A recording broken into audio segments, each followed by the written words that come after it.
How can I make charitable giving a part of my estate plan? I'd really like to help support the foundation and maybe get some tax benefits at the same time if possible. Yeah, so, gifts to nonprofits can be done in wills. They can be done in revocable living trusts, although revocable living trusts aren't necessarily very common in Washington.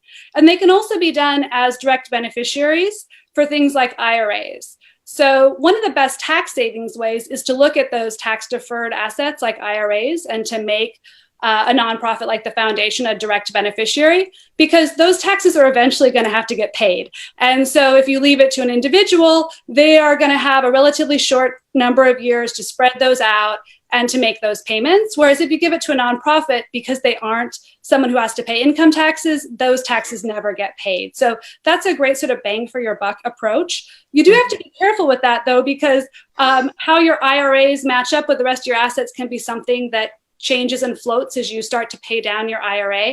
So if you're going to do that, it's a good idea to talk to your attorney about putting some sort of backstop in where you perhaps say that, other family members will be getting more of the assets that are going through your will, depending on how much is going through the IRA. So you want to make sure that you consider that, but that's a good option.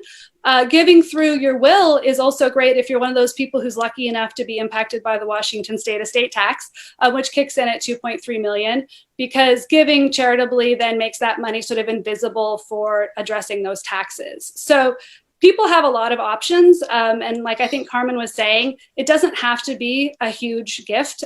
People can just do a specific bequest of $5,000 or $10,000 in their will, and those add up and make a difference for nonprofits. I've served on a lot of boards, and there's been times when that $15,000 gift that came in that may not seem earth-shattering has been a real opportunity to do something creative that's new, to shore things up, to feel like there's a little breathing room. So I think people often think of legacy giving as something only the uber wealthy who do face things like estate taxes can or should be doing. But it's something that I think for a lot of families, once they've looked at what their family's immediate needs are, is an option for them.